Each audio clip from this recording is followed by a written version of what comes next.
Hello everyone, welcome back to our vlogs in Kannada. ಎಲ್ಲ ಹೇಗಿದ್ದೀರಾ? I hope ನೀವೆಲ್ಲ ಚೆನ್ನಾಗಿದ್ದೀರಾ ಅಂತ ಅಂದ್ಕೊಂಡಿದ್ದೀನಿ. ನಾನು ಸಹಿತ ತುಂಬಾ ಚೆನ್ನಾಗಿದ್ದೀನಿ. ಇಲ್ಲೊಂದು ಭಯಾನಕ ಕಾಡು ವಿನಾಕಾರಣ ಮನುಷ್ಯರಲ್ಲಿ ಕುತೂಹಲ ಕೆರಳಿಸುತ್ತೆ.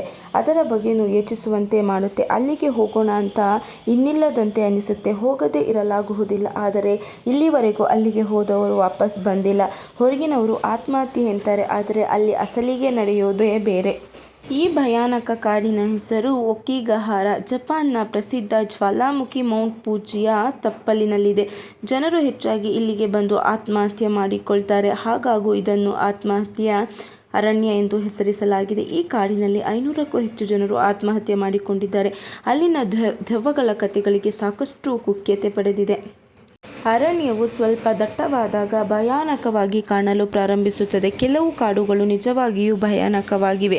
ಆದರೆ ಜಪಾನಿನಲ್ಲಿ ಸುಸೈಡ್ ಫಾರೆಸ್ಟ್ ಎಂಬ ಅರಣ್ಯವಿದೆ. ಇದು ಆತ್ಮಹತ್ಯೆಗಳಿಗೆ ವಿಶೇಷವಾಗಿ ಪ್ರಸಿದ್ಧವಾಗಿದೆ.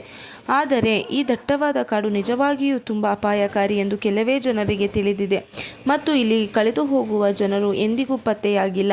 ಅಕಿಗಹಾರ ಅರಣ್ಯದಲ್ಲಿ ಆತ್ಮಹತ್ಯೆ ತಡೆಯಲು ಸರ್ಕಾರ ವಿಶೇಷ ವ್ಯವಸ್ಥೆ ಮಾಡಬೇಕಿದೆ. ಅನೇಕ ಜನರು ಪ್ರಾಣ ಕಳೆದುಕೊಳ್ಳಲು ಅಕಿಗಹಾರ ಅರಣ್ಯವನ್ನು ಆರಿಸಿಕೊಂಡಿದ್ದಾರೆ. ಹಿಂದಿರುಗುವ ಉದ್ದೇಶವಿಲ್ಲದೆ ಇಲ್ಲಿಗೆ ಬರ್ತಾರೆ. ಸ್ಯಾನ್ ಫ್ರಾನ್ಸಿಸ್ಕೋದ ಗೋಲ್ಡನ್ ಬ್ರಿಡ್ಜ್ ನಂತರ ಹೆಚ್ಚು ಆತ್ಮಹತ್ಯೆಗಳು ಸಂಭವಿಸುವ ವಿಶ್ವದ 2ನೇ ಸ್ಥಳವಾಗಿದೆ. ಜಪಾನ್ ಈಗಾಗಲೇ ಹೆಚ್ಚಿನ ಆತ್ಮಹತ್ಯೆ ಪ್ರಮಾಣವನ್ನು ಹೊಂದಿದೆ.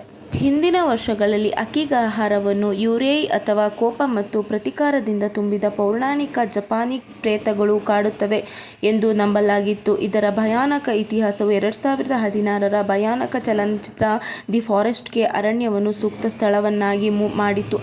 ಅನೇಕ ಜನಪ್ರಿಯ ಕಾದಂಬರಿಗಳು ಮತ್ತು ಕಥೆಗಳಲ್ಲಿಯೂ ಸಹ ಅಕಿಗಹಾರವನ್ನು ಆತ್ಮಹತ್ಯೆಗೆ ಉತ್ತಮ ಸ್ಥಳವೆಂದು ವಿವರಿಸಲಾಗಿದೆ.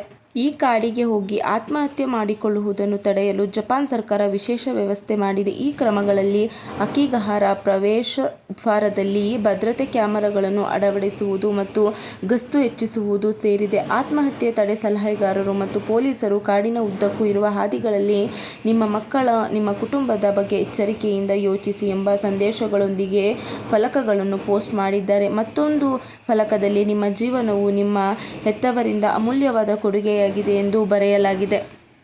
ಪರ್ವತಗಳ ತಪ್ಪಲಿನಲ್ಲಿರುವ ಸ್ಥಳದಿಂದಾಗಿ ನೆಲವು ಅಸಮತಲ ಮತ್ತು ಒರಟಾಗಿದೆ.